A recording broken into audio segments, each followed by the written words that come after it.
जय माँ किचकेश्वरी किचकेश्वरी माँ को बेढ़ा भितर को आसिले यही भोग दुकान आप देखुं यहाँ हूँ माँ किचकेश्वरी भोग दुकान दीर्घ 45 वर्षर लोकों सहित संपर्क आज दुकान स्तब्ध समस्ते चुप कहीं जानी ये दुकानर जे मालिक जे ये दुकानर हर्ता कर्ता दैव विधाता माने आम पाखे नहांती जोगेंद्र नाथ नायक नहांती किंतु आमे आपन को देखै दउ तांको भोग दुकान 45 वर्षर साम्राज्य को छिड़ा कर जाइछंती जेउठी की 50 रु ऊर्ध्व पिला एठी काम करूछंती अनेक भक्त आसिले भोग किनिबा पई तांको प्रथमे खोजंती देखंता भोग दुकान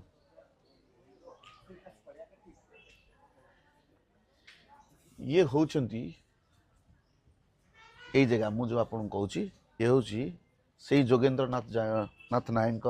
जगह ये भितर से बसंती भक्तटी जेतोळे आसी नड़िया मागी दिए धूपकाठी मागी दिए हस हस मुहरे से नड़िया दे दियंती ए जगह आज खाली पड़ी।